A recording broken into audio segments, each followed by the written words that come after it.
What's up, guys? Welcome back to the channel. Here we are with another reaction. In this one, we have why this French expat chose India for life.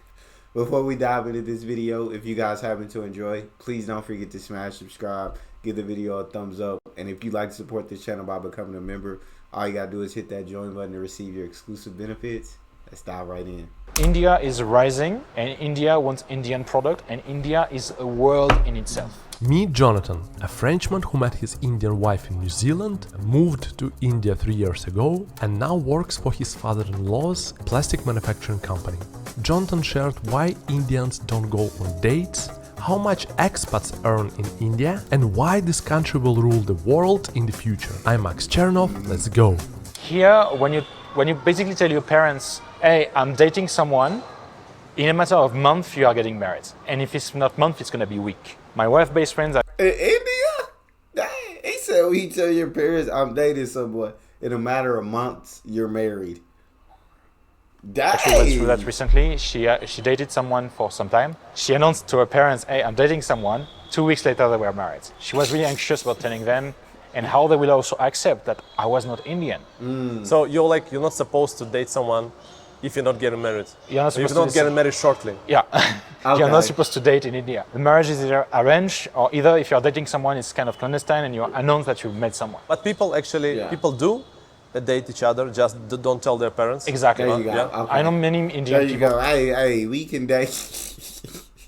We be dating for a year or two. Parents don't know nothing about it. Hey, parents, by the time you tell your parents, that means you ready to get married.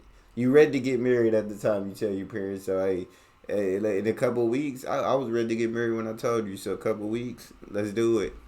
Now, and they all dated before, but they will never tell their parents until they are sure it's the person they want to marry. It's kind of a different kind of culture here. I For us, feel our that. parents I feel will see that. many people come and go, or many people. Yeah, it's different from France. Yeah, it's really different. For me, my mom, so literally one girlfriend before my wife, because I was also that discreet about it. And that's the thing here, you see literally no one. So my first meeting with my in-laws was in January 2020 over the phone. Okay. And one of the first questions that my father-in-law asked me is like, when do you want to get married? Okay. It's like a 2 minutes conversation and you already have this question. It's kind of And he was serious about it. Yeah? really serious. There is no joke at all. It's like, Okay, when do you okay, want to okay. get married? What do you think the biggest misconceptions in the so-called West about India? I recently had a customer coming from France. We have a department that has only ladies in our factory. Okay. The guy is looking at me as like, are they underage? Are they all 18? So when it comes to industry, the cliche about India is like, India is a poor country. India is not a poor country. You have extremes in India, extremely poor and extremely rich. I feel that. But India is not a poor country. You have this conception that poor people are working for a cheap salary and kids are working, everybody is working. India wants to educate its people. Education is actually mandatory. You have cliche like, my wife is currently asking a visa to go to France with me on holiday. We are not going on holiday. According to the French consulate, we are going to stay in France. Yeah. Because every Indian person wants to every Indian escape. person wants to escape India. Every Indian person wants to immigrate somewhere else. Every Indian person is not happy in India. I was talking with a friend the other day over the phone who told me, you don't like France really much anymore, right? And I was like, no, I love my country. I don't love what's happening with my country currently. I can don't understand think that. what France is doing at the moment is good for France itself. My friend himself was saying that he doesn't feel secure anymore in the street of France. I don't necessarily feel secure in the street of India, but it's because I'm afraid of crossing the road with the traffic. Not because I'm afraid of someone stabbing me. I don't want my wife to experience this fact of just going to France and being afraid at night of being stabbed.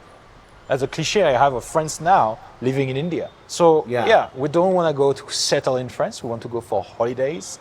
And having an easy visa for that, especially since she's my wife, she should have easy access. But no, she's going to settle. She's going to invade. She's going to take someone else's job. That's a cliche we heard all the time. And I'm in this particular case where I'm sharing my life with an Indian family. Like, of course, my wife is Indian. She's my family, but I also live close enough from my father-in-law. I work with my father-in-law. They live in the same building as we do. I know a lot of family members are from my wife's side. Oh. They are all Indian. They are not on the poor side of India. I mean, if you just look at this presidency, it's not the poor side of India. Yeah. And they encounter the same cliche. Oh, you're coming from a poor country. You don't know anything about anything. I can Crazy. throw a third one on the table when it comes to healthcare. My mom was a nurse. She worked as a nurse for 42 years of her life. She worked in neonatology, so she was taking care of kids, premature borns. She came to Shout India out, moms. last year, and it happened that my wife's cousin is a gynecologist. So they talk with my mom, and she's like, do you want to come visit my hospital and actually have a day at work with me? My mom was like, hell yeah, let's go. The first thing my mom told me when she came back, she said, they are as advanced as us. Maybe there are some small differences in techniques and everything because it's normal. Yeah. But They your have a mom not expected. Yeah. She was expecting like a hospital like almost crumbling, you know, like almost in ruin, I guess. She was like, no, It's crazy the misconception about India, and I believe that's due to like media out in Europe and then media, especially here in the West in the United States. The misconception that they give us about India, that they are still a poor country, that they are struggling, that they only show like the bad, like the very poor side. He said they have a very poor side and a rich side, and they only really give us the poor side of India, and so it makes you think the entire country is down bad. And I literally didn't know like how great India was doing until I started watching videos about India. Yeah. The healthcare as advanced as us, but at peanuts of a price compared to the U.S. They get the same treatment, if not better, for a much cheaper price. It's absolutely incredible. And so then that's just healthcare. And then you talk about cost of living. It's much cheaper. It's absolutely awesome. And yeah, India is a great country, but India is also still on the rise. So India is not even done. They're putting so much infrastructure in right now. Modi's government has so much happening. The economy is booming. There's so much going on. So India in the next 10, 20 years will be even better than it is now. And today, it is a great country that I've seen in many videos that many Indians are very proud of. It's actually a really nice hospital. It's clean. It's proper. And I look at it, I was like, yes, what were you expecting? And I sadly had multiple health issues since I arrived in India. And last year I almost broke my elbow falling. I went to the hospital and I got a French insurance. And I sent the bill to the French insurance like, okay, you bought some medicines because it was equivalent to 30 euros. I was like, no, I got shots. For anesthesia shots, I got repair of my elbow, and I got medicines. So I got the whole process, and they're like, it costed only 30 euros. Exactly. Yeah. I have the same healthcare that I can have in France for less expensive, and everybody thinks it's going to be crap. It's not. There you go. What are the challenges working Exactly what I just said. Same healthcare, ridiculously lower price. in the family business? The first feeling is like you start to depend on that side of the family, maybe too much. So did you experience that, and what's the challenges? Indian mentality is drastically different from ours. Indians, as I like to say, they are communist when it comes to their family. They will be capitalist with anyone else. You want something from me, you have to buy it.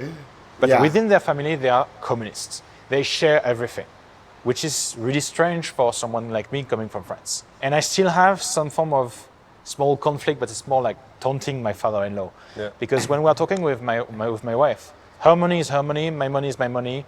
The money we decide to put together is our money. And my father's like, no. Your money, all of it. You're sharing everything. Yeah. My money is my money, her money is her money. No.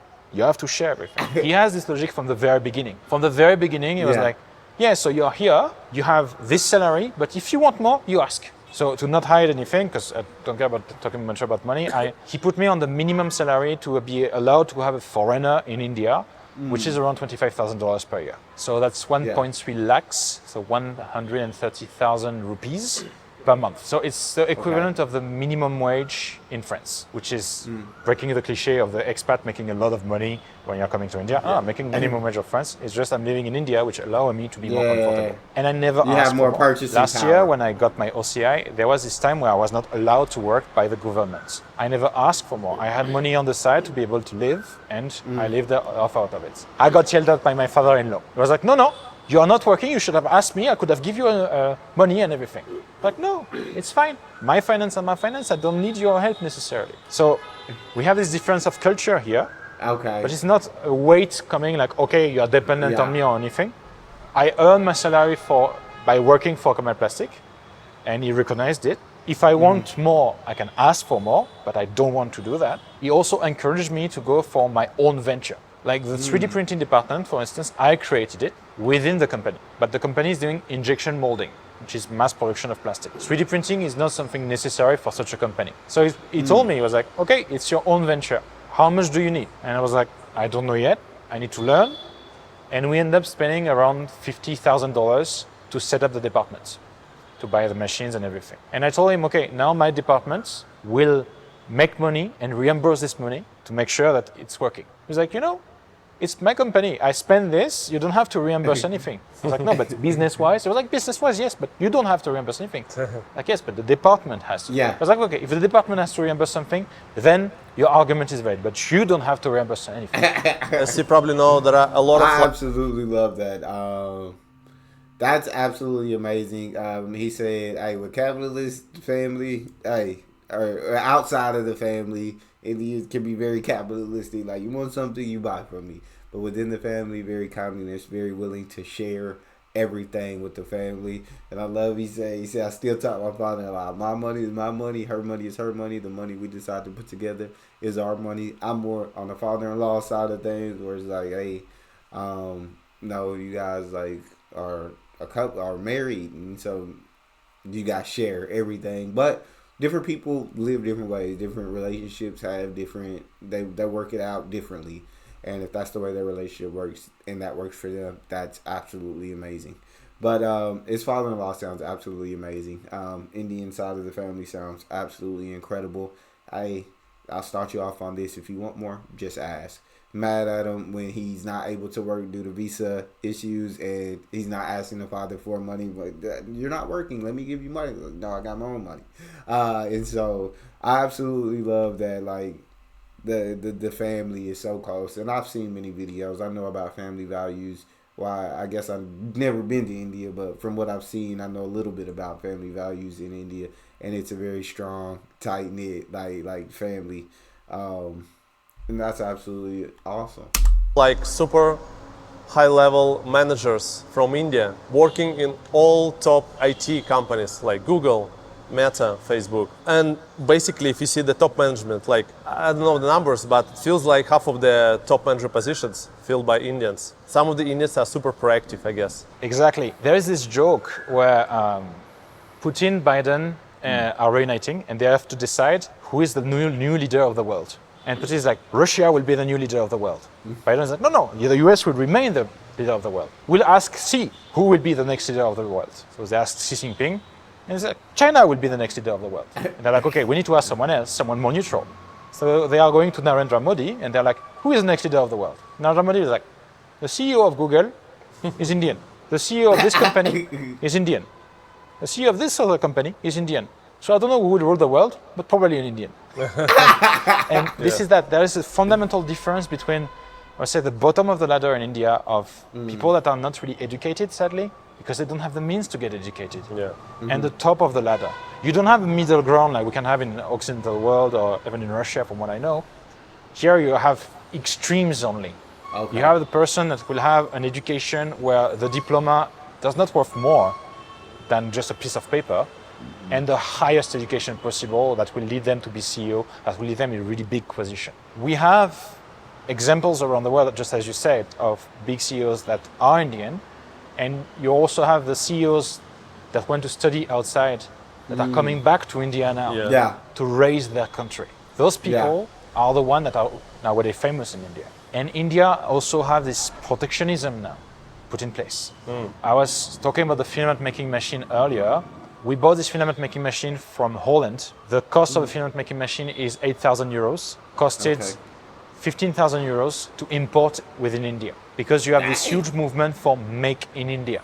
Everything I made feel in that. India will have Yeah. more value than anything made outside. And you can see it in the young people of India.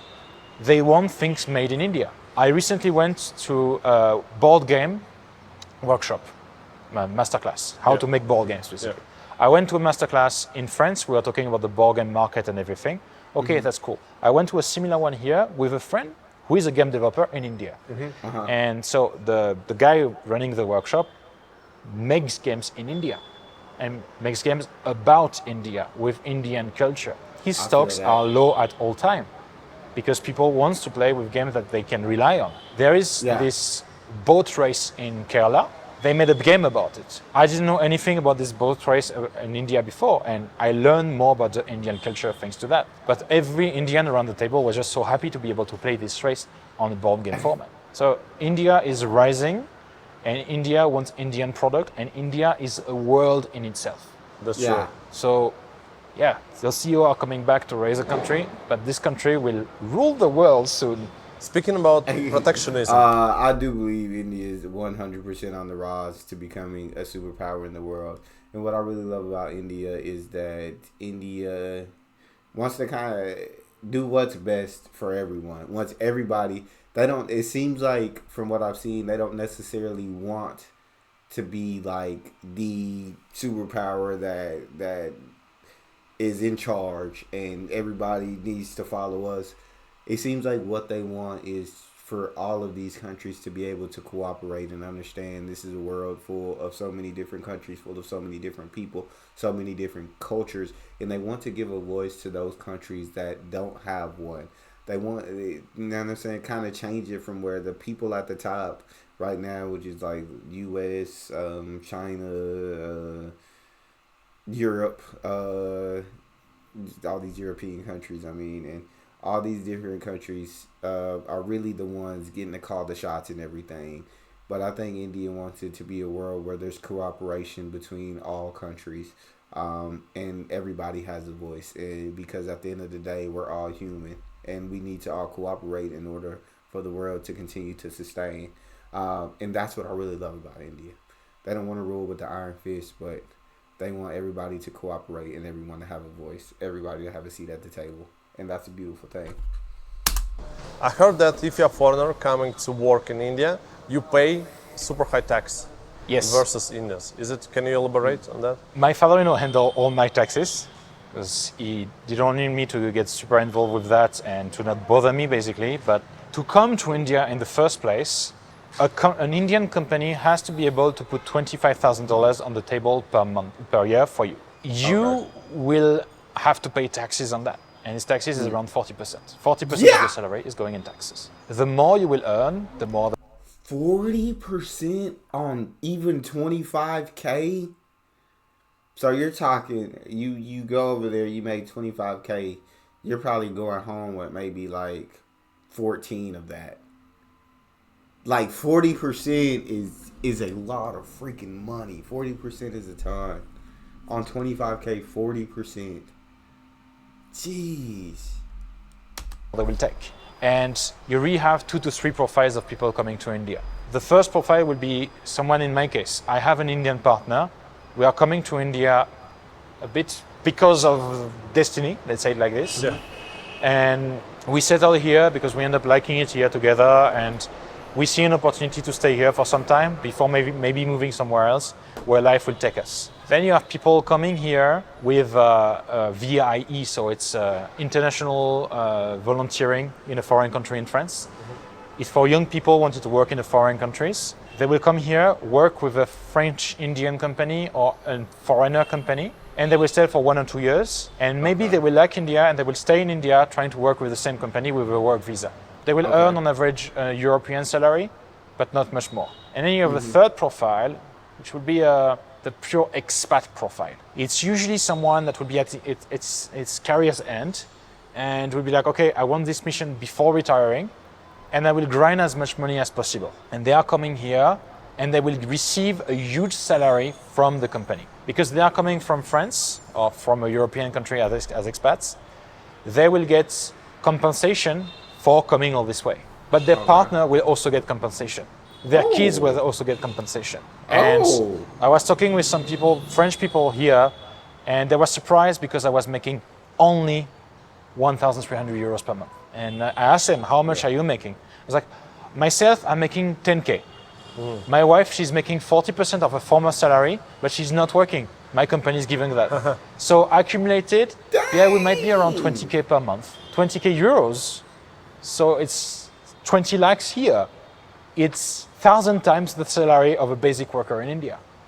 Wow. And that's per month. So India have all the interest of taxing people, especially people coming to work from outside, because they are making such high salaries. Yeah. India has the I get it. If you're making that much, then god dang it, you got to tax. You like, geez, a crap ton of money, in a country that's much cheaper than the country you came for, or a cheaper cost of living. And so yeah, that my days. But I feel like maybe have it set up. But he did say the more money you make, the more money like that gets taxed, and I feel like that's almost with every country. I would think. The richer you are, the more taxes you should have to pay. In the U.S., the elite figure out all the tax breaks and tax cuts and all of that to get away with not paying as much. But for the most part, the richer you are, then you enter another tax bracket, you got to pay more. That's just how it works. But for like 25K, you wouldn't think like 40% or 25K would get taken. way to become a great economical nation. But of course, if you have people coming, wanting to take things out of India, why should India not have an exchange out of it? Protectionism and being open is a tidy balance. Some countries will have extreme one way or another. Yeah. India is trying to find the balance here. You used to read from 8 to 10 books a month before. Yeah, Like you used to read a lot. exactly. Any life-changing book that you can recommend to our audience? Let's say one book. I don't know if you read any books about India, or it was like before. So you have this book, Indian Wars. India's wars. Okay. That's the first one. You have a lot of small books like this that is telling you the stories about India, the story of the revolution of India, how India became independent, how India was actually the milk for money and for resources during World War II by Winston Churchill to win the war. Yeah. And you also have, business-wise, you have great books wrote by Indian entrepreneurs that are Indian, went outside, or are Indian from outside and coming back to India. You have one book, pardon my language, it's the title of the book, Do Epic Shit. It's just the guy writing his thoughts about his journey becoming an entrepreneur. And you have this book also, Tata Stories by Harish Bhatt. Like he works for Tata and he's talking about Ratan Tata and the story of Tata. R.I.P. For people who don't know, Tata with Reliance are one of the two groups controlling pretty much everything in India. And we're talking about protectionism. Today, Starbucks is ruled by Tata in India. Crazy. Why? Because when you're a foreign company like Apple, like Starbucks, like any company, you need to sign an agreement with an Indian company to sell in India. So Apple wanted to come to India, say, no, we're going to have Apple stores, we're going to have Apple in India. And the government was like, no, you need to sign an agreement with someone to have that. So they signed an agreement, but to show that they didn't really agree for that, but we don't have iStores in India. We have iPlanets. Do you have like some important principle in life that you kind of figure out through the years, through your working career, through your life? Something is really important that, let's say, you would teach your kids if you have kids at some point. Something like really, really important for you, some principle. I will actually quote my wife here. My wife some years ago, she showed me Tom Hanks on video saying, "These too shall pass." And that's the thing. You are happy, these too shall pass. You are unhappy, you are sad, these too shall pass. And every single lesson that is behind this have this in mind. It's really stoic in a way. Like when we were in New Zealand and we were struggling in New Zealand, like I was in New Zealand, you are paid by every week. So I was making around $500 to $600 per week. Okay. My wife was making around the same. Our rent only was already $500. One of our salary every week was going to pay the rent. Yeah. This God. too pass.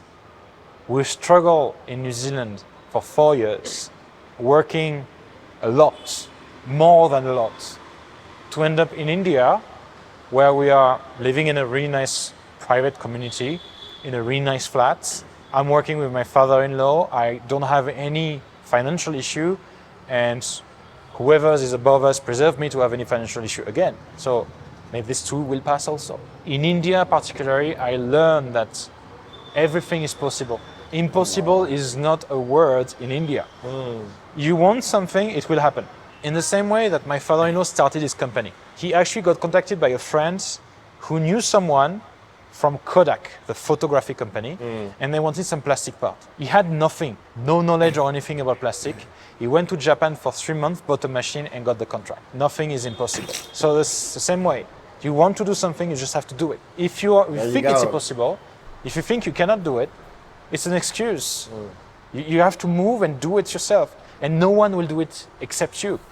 I absolutely love that mentality. First, this too shall pass is an extremely amazing way of looking at things because, yeah, life is forever changing, right? There's hills and valleys. You don't want to get too high. You don't want to get too low. So when you're in your valleys, know that this too shall pass. And when you're in your hills, know that this too shall pass. So no matter where you're looking at it in life, don't get too up, don't get too down. Kind of stay even keel. Try not to let yourself. Well, I don't want to say don't get too happy because who doesn't want to be happy in life? Like I try to be happy all the time, but I don't want to be too sad. So you're gonna go through things. Life happens, but you gotta keep pushing. What did Robert Frost say? 3 words about life. It goes on. But also you gotta have that mentality. Love his father-in-law's mentality. If you want something, go get it. If you want it bad enough, go get it. Don't let yourself. Don't say this is impossible. Don't say you can't do it because you're making an excuse for yourself and you're figuring out a way that you can't do it. Say that you can. His father-in-law knew nothing about plastic. Went to China or what was it? Where for 3 months, learned, came back, bought a machine, did it. So figure it out. If you wait for someone else to do something for you, that's not going to happen. Yeah. That's not going to work. You will have bad moments, you will have good moments, they will pass. And the only way to make sure you will have as much good moments as possible will be to take actions. I know people here, French people that came, that have crazy projects. One of my friends is into sexual wellness. Decided to sell sex toys in India. We are talking about a country that where you pronounce the word sex is a taboo. He decided to sell sex toys. Impossible. No, he's actually selling it. I have another friend that I know. She is stuck in her mind. She thinks that what she wants in her life is impossible. She wants to be a photographer. She's not doing it. No one will take pictures instead of her. No one will do the thing instead of her. She has this limited belief that she has to do something else, and she's not happy at the end of the day. If you're not happy, this too shall pass, but you need to take action for it to pass. Preach. If you're happy, this might shall pass, but make sure it lasts as long as possible. There Basically, you go. if I can resume that, it's with that. Another thing about India, last lesson and third lesson. I met someone when 6 months in during an Indo-French Chamber of Commerce event, and we were talking about India, and we just arrived from New Zealand. New Zealand was actually almost COVID-free. So I arrived here and moving around was difficult. I was not able to go walking like I like to do. I was not able to do many things that I like to do. And I started to hate India in some ways. And I was talking with that person, and she told me, you hate India a bit? That's good. I was like, why? Some people, they will come here, they will fall in love with India. They will fall in love with Hinduism. They will fall in love with all those things like Ayurveda and everything. But at the end of the day, they are cuckoo because they love India too much. Some people, they will come to India, they will see the streets that are dirty, where you have trash, where you have a cow on the street. They will see that people don't speak their language or anything. They will hate India to their core. And at the end of the day, they are cuckoo. You need to hate India as much as you love India to be able to stay in India. It's right. It's a question of balance. And it's I feel that. There is many things. Like going on a walk here on the street is extremely complicated. I love walking. I used to walk everywhere. I'm from La Rochelle, which is a really small city in France. Maximum to go somewhere is 15 minutes of walking. Here in 15 minutes of walking, you are at the end of the street. So yeah, it's two stories. I hate the fact of not being able to walk. But on the other hand, I love the fact that I can go to a restaurant almost every day if I want to because it is that cheap. I feel that. It's balance. Oh, you are so sweet. Thanks for watching the next video. Yeah, right here, this one. Thank you again and see you there. I definitely feel that there is balance to everything in life, and I love the way he portrayed India. India is an absolutely amazing country, and I'm so glad that he has went over there, and it sounds like everything has been working out for him. His partner's family is absolutely amazing from the sounds of it. But yeah, I see them staying in India for a long time. See that couple, if not forever, but I love this video. I love getting to learn more about foreigners' perspectives in India. That's all we have. If you guys enjoyed, please don't forget to subscribe. The video a thumbs up. Check out the next one. I'll see y'all next time.